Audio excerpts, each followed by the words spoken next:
Hi everyone and welcome to Infinox Market Insights with me, Richard Perry, analysing markets for Infinox on Monday, the 20th of December.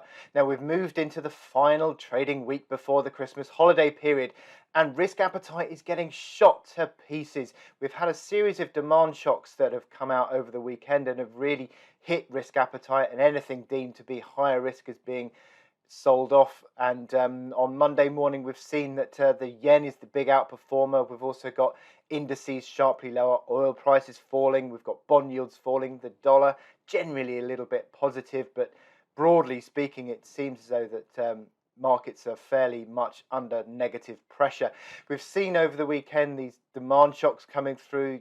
There's been President Biden's spending plans have been put on hold. We've got Omicron, which is spreading throughout Europe and threatening renewed social restrictions, and also another Brexit fly in the ointment for the trade deal between the UK and the EU. So all of that adds up to negative sentiment driving through markets. Now, there's no data points to really watch out for today, so this is could be a little bit of a negative session all round. Might be waiting until the US comes into trade to see how they respond, but at the moment surely does look negative.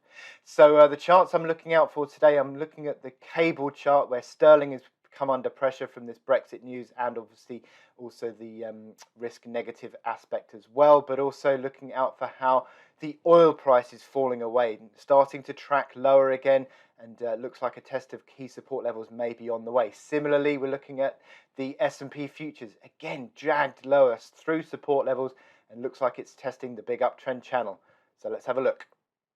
So let's have a look at the Infinox MT5 platform, starting off with sterling dollar. Well, it certainly looked last week on the rate hike from the Bank of England, that surprise move that we had last Thursday, that sterling dollar was starting to find traction, but it reversed that move and then Friday sold off, and again down today as the market is coming risk negative. We can see that continued move to the downside, and it seems as though the breaking higher of that move that we had on the bank of the rate hike has now been completely lost. Momentum has turned negative. RSI on the 4-hour chart is at multi-day lows now, and looking like it's going to be retesting these spike lows that we saw previously. Just back on the daily chart, you can see that that support comes in at 3160. Certainly looks as though that we're on to that sort of way, but also looking here, the RSI failing under 50, that's never great, and turning lower and below 40, again not looking great. So downside potential really, because it can get towards 30 quite easily.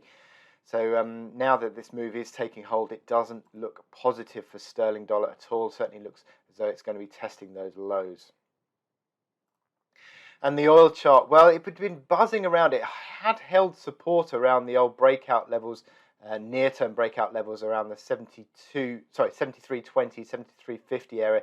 It hit a low of 72.80, rebounded, looked like it was starting to find a bit of support and building higher, but has jagged back lower this morning, breaking that support, and that old band now becomes a basis of resistance, a pivot band of resistance, 72.80 to 73.50. And to be honest, looking at this chart, it does tend to be sort of swinging higher and lower, but in a tracking channel lower. So it looks a little bit stretched on that 4-hour RSI. Started to pick up a bit, so maybe sort of starting to look for selling opportunities if you get a rebound into 72.80, 73.50 as an opportunity there. But it does look as though the oil is now breaking lower, looking to maybe retest lower. Look at this RSI failing under 50, moving lower in that, sort of confirming that channel lower. So you'd be selling into strength, I think, here on this oil price. And on the S&P Futures, well, it's been very choppy in the last week and a half, 2 weeks. Looked to be gaining support and testing the all-time highs again, but it's sharply jagged lower Thursday, Friday, and into Monday, breaking that support around 45.85.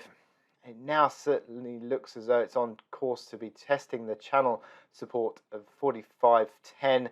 That key reaction low at 44.95, that really is important now, because if you break that, that completes a top pattern, and it would also break the channel And it certainly looks as though that the market is still under pressure, and that old support band, zooming back in here, that old support band between the 45.85, 46.10 area becomes a basis of resistance now. So yeah, sort of probably looking to maybe even sell that into strength, but finding out how this market reacts around the 45.10 mark will be important first of all, but a little bit oversold on that 4-hour RSI initially, and that might induce a bit of a technical rally, but then how the market responds in that channel, in that pivot band will be key. Thanks for watching this video. I hope you found it informative for your trading. I'll be back on Wednesday for the big data day of the week with the core PCE. So I'll leave you with the Infonox support and resistance table, and I will wish you good luck in your trading. Thanks a lot, everyone, and I'll speak to you soon.